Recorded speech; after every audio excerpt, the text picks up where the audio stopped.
vamos a hablar ahora de la cumbre de los líderes de la Conferencia Climática de la ONU. Hablamos de la COP30 que arrancó este jueves en la ciudad de Belém.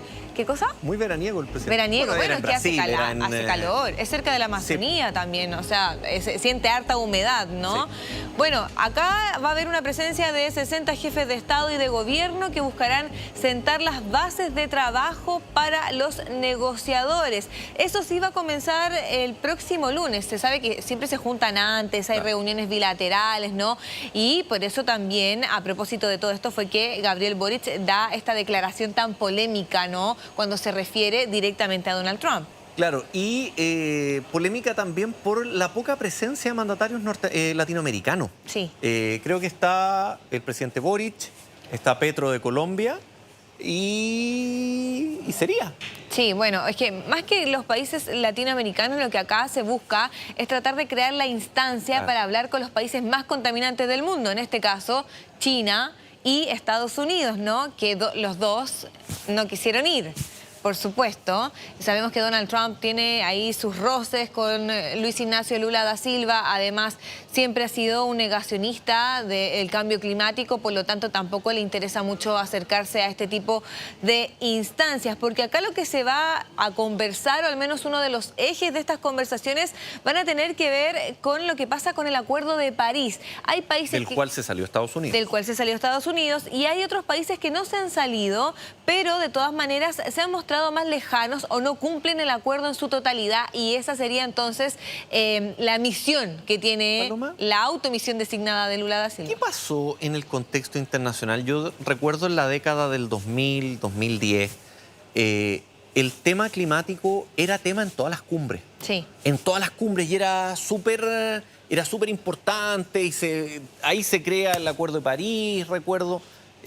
¿Qué pasó que finalmente terminó saliéndose, o para gobernantes importantes finalmente, chao, no lo pescaron más? De hecho, son 195 los países que firman este acuerdo y, como lo decías tú, ¿cierto?, es un tema que ha ido supuestamente adquiriendo bastante interés por parte de las potencias hace algunos años, pero sí, es verdad, se perdió, ¿cierto?, ¿sí?, este como ímpetu que había con respecto al tema durante el último tiempo. Por ejemplo, el año 2024 fue uno de los más calurosos de la historia. Sí. No así 2025, pero eso no significa ni siquiera que desaparezca del ranking, ¿no? El problema sigue, y todos conocemos este tema del reloj de la muerte, podríamos decir, que supuestamente cuando se alcanza cierta temperatura ya el ser humano no podría vivir en el planeta, y sabemos que eso proviene de los gases invernaderos, ¿cierto? Mira, vi un informe que me pareció súper importante de por qué también la cumbre se estaba haciendo en Brasil,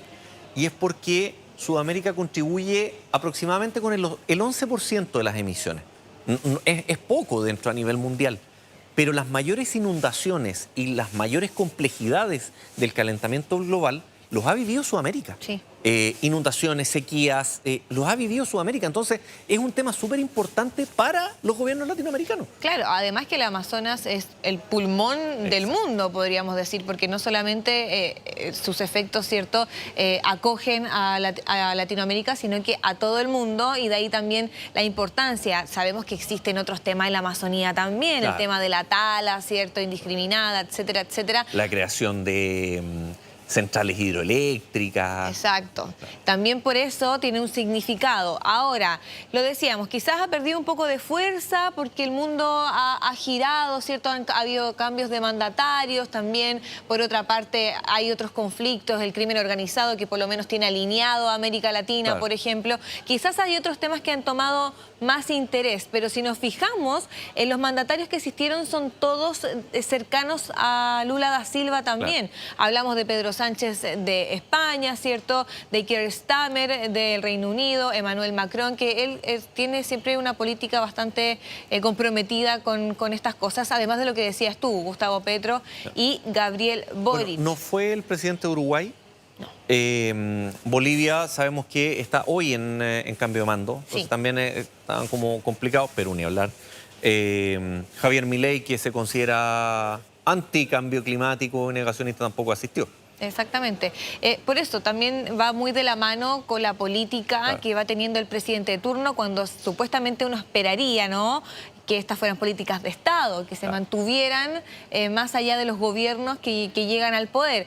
Pero, bueno, esto todavía no comienza, ¿cierto? Se realizaron las primeras reuniones bilaterales, donde también vimos un poco la postura que ha mantenido el presidente Gabriel Boric con respecto a este tema, apuntando directamente a Estados Unidos, porque Muy sabemos... crítico con Donald Trump. Muy crítico con Donald Trump, por eso Ahora, mismo Trump no, lo han criticado harto también. No le contesta nada. No, imagínate Donald Trump con todos los conflictos que carga, yo creo que ni siquiera... Debe saber, porque sus asesores, por supuesto, le deben comunicar, pero más allá de eso, la verdad es que no sé. Bueno, te decía yo que este 2025 se perfila como uno de los más cálidos jamás registrados tras más de una década de altas e inéditas temperaturas, aunque la tendencia aún se puede revertir con medidas concretas. Es también lo que dijo las Naciones Unidas hace poco. Le decía yo, ¿cierto? 2024, el más caluroso jamás registrado, pero ocupará el segundo o tercer lugar el 2025. O sea, estamos todavía por ahí, ¿cierto? Y se nota. Claro, y además, recuerda lo que fue también el verano europeo. Sí. España tuvo, no sé si está Donale, estaba por ahí. España tuvo, venga Donale, tuvo olas de calor brutales. Italia también Inundaciones. tuvo inundaciones, las inundaciones de España. O sea, las consecuencias han sido súper evidentes. Sí.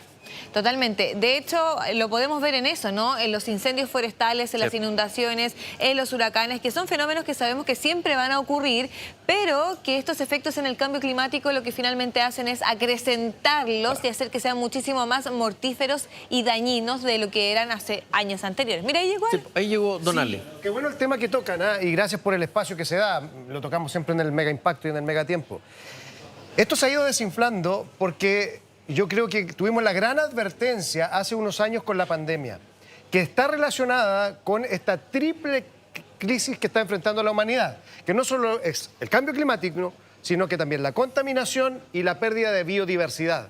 Y lamentablemente, si nosotros, los ciudadanos, los medios de comunicación, dejamos también de tener estas instancias que estamos teniendo nosotros, aquí en Mega Noticias, el noticiero más importante de Chile, en la televisión, van a ir desinflándose aún más. Porque las prioridades de los gobiernos, si se entiende, hay muchos otros temas, pero este que es más a largo plazo, tiene que preocuparnos por las futuras generaciones. Pero, Alejandro, lo que yo le preguntaba a Paloma, recuerdo, década del 2000, del 2010, ¿Sí? era tema.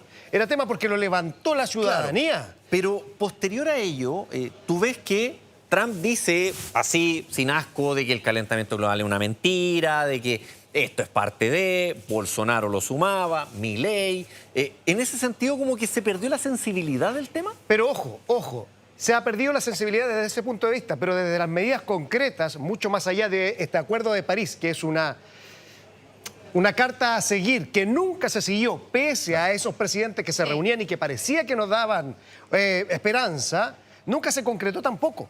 Porque siempre fue la disputa entre los países contaminantes y los más surgidos, los pequeños, los que menos contaminan y los que más sufren. No sé si lo vas a hallar en el bloque, pero ayer hubo un tornado que devastó un pueblo completo en Brasil, en donde se está realizando la COP. Ayer, anoche, no quedó el pueblo parado. Es impresionante. Tienen la evidencia ahí. Entonces, más allá de lo que esos presidentes o en esas COP parecían relevar, en los hechos nunca lo hicieron. No. Entonces, hay que ser claro en eso. ¿Qué pasó en la COP de París? Que finalmente China y Estados Unidos se dieron la mano. Claro. ¿Ya? Y se sacaron la foto, que no había pasado antes.